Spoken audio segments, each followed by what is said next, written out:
What is up, you guys? Welcome back to my channel. I am finally sitting down and filming my birth story and sharing with you guys how my beautiful daughter was born. She is already 5 months. She turned 5 months yesterday, which is crazy. So all of this happened 5 months ago. I'm gonna do the best I can to like think back and try to remember all the details and all that kind of stuff, because let me tell you, there was a lot that happened. So with that all being said, let's go ahead and get into the story. Okay, so we're gonna actually start at 34 weeks because at 34 weeks, I was told that baby's head is down. So to already have her in the right position at 34 weeks, I was like, this is great. I see this going great.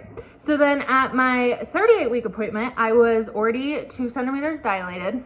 Again, another great thing. My body was already naturally preparing for birth, and I was 2 weeks, it was 2 weeks before my due date. I was like, this is looking great, you guys. I went in for my 39-week appointment. I was still 2 centimeters dilated. But since I was dilated, I did have the option to do a membrane sweep, and I did decide to go ahead and do that. I just really wanted to do everything I could to not be induced. Real quick, membrane sweep. Very uncomfortable, obviously, compared to birth and recovery and all of that. It's like a dream, but keep in mind, before that, I was having no cramps, no Braxton Hicks, no contractions, literally nothing. I was on cloud 9, you guys. So just to go in and have that kind of pressure and then leave with severe cramping, it just didn't feel the best. And it actually took a really long time for her actually to do the membrane sweep. Like, I felt like it was probably like, I don't know, 10 seconds, 20 seconds maybe, but it felt like she was in there for like 5 minutes, I'm just gonna say. But yeah, it was pretty painful, just really, really hard pressure. And then afterwards, I did go home and I had the cramping into the night and into the next morning, which the cramping is what you want because it means your body is doing what it needs to. And she said if the membrane sweep were to work, it was going to happen within the next 24 to 48 hours. So that's the time frame that they give you. So you want the cramping to be happening. So when it kind of dialed off the next morning, I was like, dang it, I don't feel like this is going to be successful. And I was right. Moving on to 40 weeks, full term. Past her due date, I went in and I was 3 centimeters dilated. So a little progress, not as much as I was hoping for, but a little bit. I did do another membrane sweep. I had cramping into the night. I don't even think I had cramping the next morning though. So again, kind of not what I was hoping for. At my 40-week appointment, that was a Wednesday.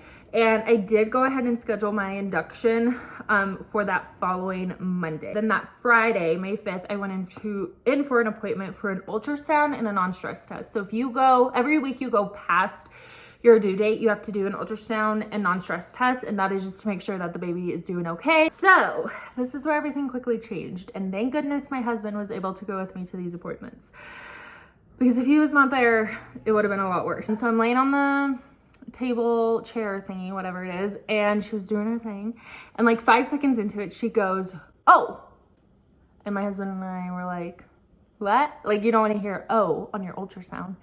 And she goes, "Your baby's breech." And my husband didn't know what breech was, and so he goes, "What is that?" And she's like, "Your baby is not in the right position. She is head up, butt down." And she was actually frank breech. So butt was down here, head, feet. Her feet were literally in her face, which, looking back now, the ultrasound, those were the best pictures ever because it's literally her foot in her face. But obviously while we were there, we were like, oh my gosh, that is not what you want. And keep in mind, at 34 weeks, you guys, we were told that she was head down. I feel like she was never head down. The positioning, I could feel 2 bumps right here. And the whole time I thought it was her feet, obviously. Those bumps never moved. And she was a pretty good sized baby. And so they were saying if she were to flip, like, they were like, you didn't feel anything. They were really confused. Like, they were expecting her to be a pretty good sized baby. Basically, I should have felt it. I was like, never felt a thing.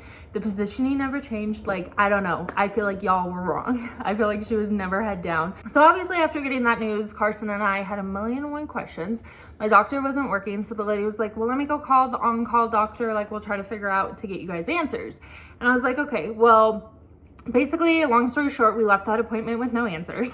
The on-call doctor didn't answer. She tried calling my doctor. She didn't answer. So she was like, go to the non-stress test. We're going to have somebody call you. We're like, okay, great. So I go to the non-stress test. You have to go back by yourself. My husband was in the waiting room. I was like, answer my phone if someone calls. And so I went back there. I was having a few contractions. She could see, she's like, you can't feel anything. I was like, nope, I don't feel a single thing. She was like, okay. Baby was healthy though, heart rate was good. That was a success, thankfully. And so after that, I went out and my husband got a call from the scheduling person at our hospital. We found out that my scheduled induction was quickly changed to a scheduled C-section. We didn't actually speak directly to my doctor or the on-call doctor, nobody. I think it was just the receptionist that my husband, like the scheduling person my husband talked to. But it wasn't even like an option for me to try to like flip the baby at the time. The doctor didn't even want me to try to flip it. So I was like, okay, leaving those appointments was really, really hard on me. I did so much research on recovery. I had both bathrooms stocked. I had my bed stocked. I had everything prepared for vaginal recovery. And so for that to be quickly changed to a C-section, I was like, oh, what the heck? And nobody on my side of the family had a C-section before, and either did, my husband's mom. So for me to go from like being super prepared to not knowing what a C-section recovery is like, that honestly freaked me out more than the actual surgery. The whole surgery, I was like, it's fine, whatever. It was more the recovery I was really, really nervous about because I wasn't prepared for. So the whole weekend I just spent like researching, getting ready for recovery. I didn't want to focus on trying to flip the baby because I was like, if it doesn't flip, then I'm just going to be disappointed and I've wasted that time. So I just worked on like accepting the fact that we're having a C-section and focused on recovery and got a few extra things for that. I had 2 days to prepare. Appointment was on a Friday. I had my scheduled C-section on a Monday. And also keep in mind, I didn't talk to my doctor. I didn't get any doctor to call me. I ended up calling them on Sunday, just being like, hey, are we on for tomorrow? Like, what's the sitch? And she's like, yep, you're scheduled 7 a.m. We're doing the thing. I was like, okay. Monday morning, May 8th, we went in at 5 a.m. They took us right back to get like ready. I changed into my gown. Honestly, the worst part about preparing was the stupid IV. They could not get the IV into my arm. I don't know what was wrong. The lady who was there obviously couldn't get it. She had to call someone else. They couldn't get it. They had to call one more person. She finally got it, and they ended up having to do it in my hand. I guess that's like last resort. They don't like that. But I was pricked like 10 times here, 10 times here. That's exaggeration, but all over, and then finally got it just in my hand, accepted it, whatever. So that was like the worst part. Everything was like very calm. The ladies were all very nice. When they first rolled me back to the operation room, Carson had to stay back. He could not come until I was like all numb and all that kind of stuff and like ready to go. So they rolled me back by myself. Got into the room, again, very like calm, nonchalant. I got the spinal block. I don't remember like feeling it hurt or anything. I just remember like instantly, it was like a domino effect. My hips down just went completely numb. Obviously I couldn't feel anything. They laid me down, and then Carson finally got to come in. And by the time we got back to the room, it was like go time. It moved so quickly. So if you're going in for a C-section, just know once you go back to the operation room, things go really, really fast. Operation was at 7 a.m. They started right on the dot at 7, I'm sure. And everything, like her out, me stitched up, done, out of that room, 7:38, you guys. It was so quick, so fast. But let me back up. Let me talk about the best part. They start the operation. This thing I will say, not a fan of. Obviously I couldn't feel anything. I felt no pain, nothing, but I could feel the tugging. I could feel the pulling. I could feel the pressure. I could feel all of that. Obviously they're inside of you. And so I could feel, like I just said, pressure, tugging, pulling, very, very uncomfortable. It was really, really weird. I just tried to like stay focused on like we're having a baby. Carson was right by my head along with the anesthesiologist, and he was like talking to me about where we live and like what I do for work and like all this stuff, very casual. And so also, since we didn't know the gender, we thought it would be really special for Carson to announce to me the gender. So obviously right in front of me is just like a sheet. Barely a sheet, y'all, barely. So during the operation, I remember them being like, okay, like Carson, you can like look over if you want to like see anything. And so I remember he looked over and he goes, oh, and he immediately pulls back. And afterwards he was like, yeah, I saw them elbow deep in my wife, and I just couldn't do that. I couldn't watch that because it was you. And I was like, that's fair. But then they pulled the baby out and they were like, okay, like tell her the gender. And I could tell it was a girl by his reaction because he was convinced that it was going to be a boy. And so I feel like if it was a boy, he would have just blurted out like, it's a boy. But since it was a girl, it stumped him so bad. It took him like 5 seconds to process that it was a girl. And I remember them being like, are you going to tell her? And he goes like, no way, it's a girl, or oh my gosh, it's a girl, or you won't believe it. He said something like, it's a girl. And I remember after that, I got to see her like for 2 seconds. They like brought her head over for 2 seconds and then took her to get on oxygen for a little bit. And at that time, Carson obviously went to go be with her and they were stitching me up. Again, super duper quick. They wheeled me out first to the first recovery room. That's where I was able to do skin to skin, start nursing right away once they brought her to me. I don't remember how long that took. That kind of whole part was a blur because obviously that medicine's really kicking in. And so I remember being back there what felt like 5 minutes. I think it was like 2 hours. She nursed skin to skin. We weighed her. She was 8 pounds 10 ounces, so a pretty good sized baby girl. And then after that, we were, 2 hours passed and they're like, okay, we're gonna get you to your actual like room that you're gonna be staying in for the next few days. And we were like, okay. And now I remember my mom and mother-in-law are crazy. I love them to death. They were at the hospital at 7 a.m. if not before that. So they were out there the entire time during the operation and stuff. But I was like, okay, like they were gonna reel me to my room and I was like, well, my parents are out there. Like, are we gonna see them? Like, I don't want them to know the gender of the baby. I was like, tell them to go to the bathroom or something.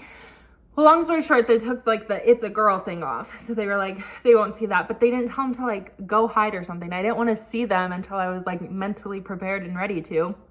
And nobody told them. And so they're literally wheeling me from the recovery room 2 hours postpartum to my room. And my whole family's just in the hallway. Not my whole family. I think it was my mom, mother-in-law, father-in-law, and I think that was it. And so they like saw us and just Carson's pushing baby girl in the thing, like, and they're like looking over and we're like, we're not going to stop. We don't want to tease you guys. Like, we'll see you soon. So we walked right by them. I was like, I was going to tell them to tell you to go to the bathroom or something. So then we got set up in our room, did a couple things. But long story short, not much after the whole family came in. It was like them, my dad, brothers, sister-in-law, all of them. So they came in to meet baby girl. Oh yeah, I wrote it down. So recovery room, I was there from like 8 to 10. At 10, I was in our room and family met her by 11. So they gave us like 3 hours postpartum and they're like, okay, we're there. Which I know for some people that's going to be like agitating, but for us, we are very grateful for it. Looking back, I had no problem with them being there. I was so blessed and so thankful and grateful that they were there and that they wanted to be there. Because you could have the total opposite. You could have a family that wants nothing to do with your baby. So we were really excited about it. It was also the first grandchild on both sides. So it was like extreme excitement, obviously. But yeah, so we had her on May 8th. I left on May 11th at 1 p.m. So we were there for 4 days total. I remember not wanting to leave the hospital. Like with that C-section recovery, oh, you guys, it was horrible. I could do a separate video all about the recovery. My incision actually ended up getting infected. So I can give you like the do's, the don'ts. If it gets infected, this is the do's and the don'ts. Like it was horrible. It was really rough. But if you guys want a video on that, let me know in the comments down below. I would be happy to do that if that will help anybody out. Because I remember those 2 days that I had to shift my mind from vaginal delivery to C-section. I was like looking up on YouTube and there was not many resources or videos out there. So let me know if you all would be interested in that. So that is my birth story, you guys. I hope that was probably all over the place. Again, hard thinking back to all the details that happened 5 months ago, especially with mom brain now. It's a true thing. It's a real thing. But yeah, Baylor girl is so healthy and just the best thing ever. Carson and I love her so, so much. Such a blessing to our lives. Again, let me know if you guys want to see a video on my recovery, that kind of stuff. And yeah, I think that's all I got. Don't forget to subscribe, give the video a thumbs up, and I will see you guys in my next one. Bye.